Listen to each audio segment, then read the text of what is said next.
तो hello guys, आप सबका स्वागत है फैंटेस्टिक स्टॉक मार्केट में। तो फ्राइडे वाले दिन हमें एक ज़बरदस्त वॉलेटाइल डे देखने को मिला। पहले आप लोग देखें तो भाई भयंकर वाला फॉल आया, 300-400 पॉइंट का फॉल आया।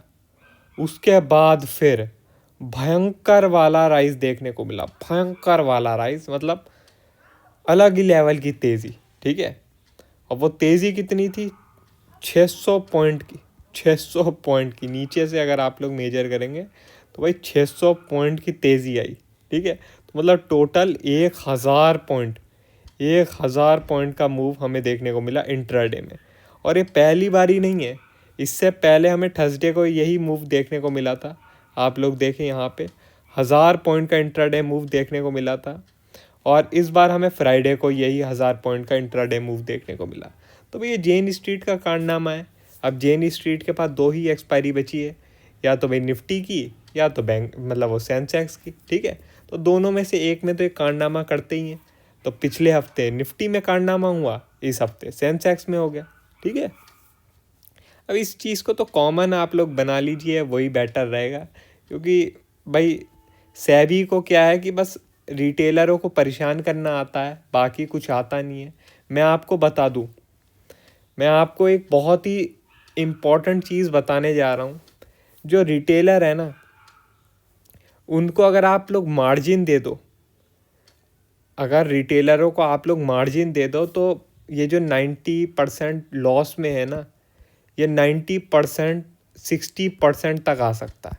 मतलब 30% इसमें प्रॉफिट में आ सकते हैं अगर मार्जिन मिल जाए। ठीक है, मार्जिन अगर मिल जाए तो 30% जो लॉस में है अभी, वो प्रॉफिट में आ सकते हैं, केवल और केवल मार्जिन अगर मिल जाए, जो पहले मार्जिन मिला करती थी।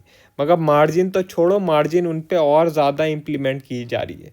इससे क्या हो रहा है कि जो भी लोग फ्यूचर में ट्रेडिंग करते थे या ऑप्शन सेलिंग करते थे, उन लोगों को फोर्सफुली ऑप्शन बाइंग में पुश किया जा रहा है। और जैसा कि आप सब जानते ही हैं, ऑप्शन बाय कोई ज़्यादा बढ़िया चीज़ तो है नहीं। अब यहाँ पे ही आप देखिए तो इतने दिन मार्केट ने कुछ काम धंधा किया नहीं। ठीक है, उसके बाद यहाँ पे मार्केट ने मूव दिया, यहाँ पे मार्केट ने मूव दिया। ठीक है, और उससे पहले भी मार्केट ने कोई काम धंधा किया नहीं। तो ऑप्शन बाय में क्या होता है, टाइमिंग का बहुत ज़्यादा गेम हो जाता है, टाइमिंग का बहुत ज़्यादा गेम हो जाता है। और टाइमिंग देखो यार, आप लोग भी मानोगे कि आप एक चीज़ तो बोल सकते हो कि भाई मार्केट ऊपर जाएगी। ठीक है, मार्केट ऊपर जाएगी या मार्केट नीचे जाएगी। ठीक है, ये चीज़ तो आप लोग बोल सकते हैं, मगर एग्जैक्ट टाइम बता पाना कि भाई इसी दौरान जाएगी, इसी दौरान नीचे जाएगी, ये बहुत मुश्किल हो जाता है। ठीक है, ऑप्शन बाय में क्या होता है कि भाई पोजीशन बुक भी बहुत ज़रूरी होती है कि आपने सही टाइम पे पोजीशन बुक की है। वरना जो 100 रुपये गया है ऑप्शन का प्राइस, उसे 65 आने में भी टाइम नहीं लगता। ठीक है, आप सब जानते हैं कि भाई अगर ऑप्शन का प्राइस 100 रुपये चला गया तो 65 जाने में भी उसे टाइम नहीं लगता। ठीक है, ये एक बहुत ज़्यादा समस्या वाली चीज़ है ऑप्शन बायर के लिए। ठीक है, और फ्यूचर में क्या होता है कि आप लोग फ्यूचर में ट्रेडिंग कर सकते हैं, मगर फ्यूचर में क्या है कि भाई मार्जिन इतनी ज़्यादा हाई लगती है कि भाई आम आदमी नहीं कर पाता। अब क्रिप्टो में लोग क्यों जा रहे हैं, क्रिप्टो में क्यों जा रहे हैं लोग? क्योंकि भाई क्रिप्टो में मार्जिन मिल रही है। मगर मैं आपको एक चीज़ बता रहा हूँ, अब फ़ायदा नहीं है क्रिप्टो में जाने का। क्योंकि देखो क्रिप्टो में क्या है, जो इतना बड़ा मूव आना था ना भाई, जो $50,000 से $1,00,000 का जो मूव आना था, इतना बड़ा मूव ऑलमोस्ट 100% का, ये आ चुका है। अब क्रिप्टो एक कंसोलिडेशन जोन में आने वाला है।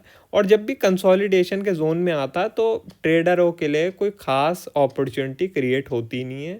मैं आपको बता दूं, अब बहुत लोग आपको पुश करेंगे क्रिप्टो में चले जाओ, क्रिप्टो में चले जाओ, लेकिन अब टाइम ख़त्म हो चुका है। क्रिप्टो में जाना था तो ट्रंप का इलेक्शन से पहले जाते।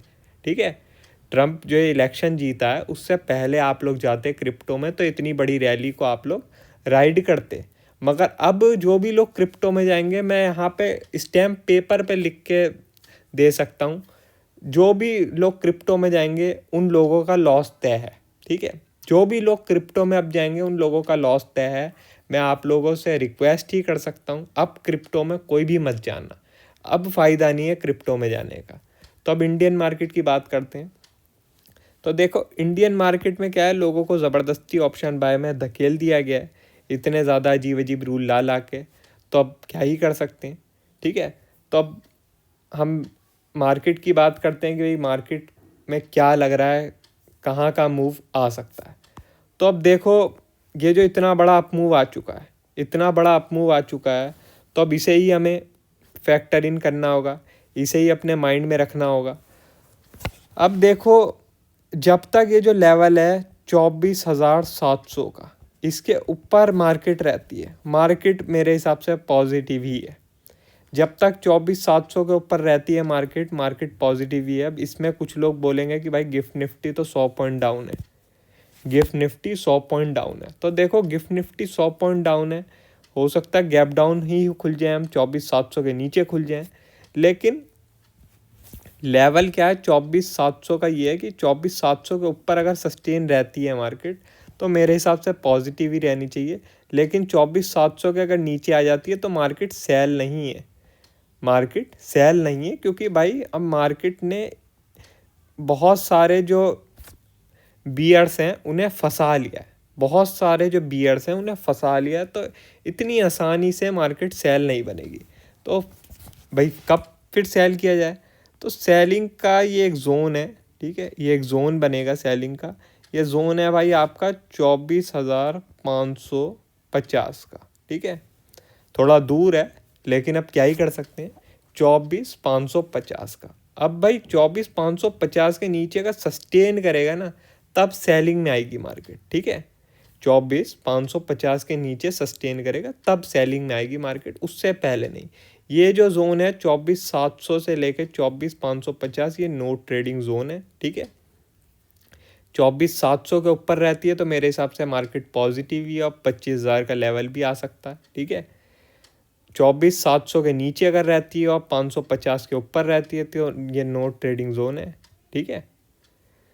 और 550 के अगर नीचे ये सस्टेन कर जाती है तो फिर भाई मार्केट में हम कमज़ोरी देख सकते हैं।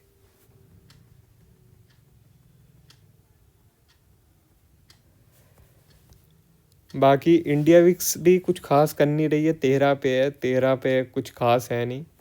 अब तो ये है कि भाई अगर 15 के ऊपर निकले तब कुछ बढ़िया मोमेंटम मिलेगा, लेकिन 13 की इंडिया विक्स तो कुछ खास है नहीं, ठीक है। बैंक निफ्टी की भी थोड़ी बहुत बात कर लेते हैं। वैसे तो देखो बैंक निफ्टी में अब काफ़ी लोग ट्रेड नहीं करते हैं, क्योंकि भाई इसके ऑप्शन ही 600 से 700 के होते हैं, तो लोग क्या ही ट्रेड करें। लेकिन तब भी चलो थोड़ी बहुत बात कर लेते हैं इसकी। तो बैंक निफ्टी का भी ये है भाई 53,000 के ऊपर है ये, तो ये मजबूत ही है, ठीक है। 53,000 के ऊपर है तो बैंक निफ्टी मजबूत ही है। इसके नीचे अगर ये निकलेगा तभी कुछ बनेगा इसमें सेलिंग का, उससे पहले नहीं, ठीक है। बैंक निफ्टी का ऑल टाइम हाई भी पास में ही है, तो अगर ये स्ट्रेंथ दिखाएगा तो काफ़ी तेज़ी से दिखा सकता, हो सकता है जो ऑल टाइम हाई है इसके ऊपर भी निकल जाए। तो इस चीज़ का भी आप लोग ध्यान रखना, ठीक है, इस चीज़ का भी ध्यान रखना। अगर बैंक निफ्टी मजबूती दिखाएगा तो काफ़ी ज़्यादा मजबूती भी दिखा सकता है। और कुछ ही दिन बचे हैं भाई, आपका दिसंबर क्लोजिंग के लिए कुछ ही दिन बचे हैं, तो कुछ दिन में एक बढ़िया मोमेंटम भी देखने को मिल सकता है।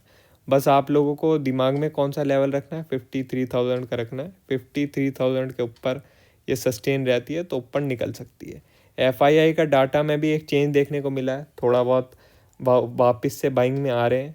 अब अगर वो बाइंग में ही रहते हैं तो भाई मार्केट पॉजिटिव ही रह सकती है। अब वो वापस से अगर स्विच कर लें, फ्राइडे को बस एक ट्रैपिंग का मूव था, तो वो बात अलग है। तो उसके लिए मैंने आपको लेवल बताया, अगर 550 के नीचे निफ्टी सस्टेन करे तो भाई वापस से सेलिंग का गेम, और बैंक निफ्टी 53,000 के नीचे सस्टेन करे तो वापस से सेलिंग का गेम, ठीक है। बाकी टेलीग्राम चैनल से आप लोग ज्वाइन हो सकते हैं, लिंक आपको डिस्क्रिप्शन में मिल जाएगा। वीडियो अच्छी लगी हो तो लाइक कर देना, और चैनल पर नए हो तो सब्सक्राइब कर देना। आज के लिए बस इतना ही, थैंक यू।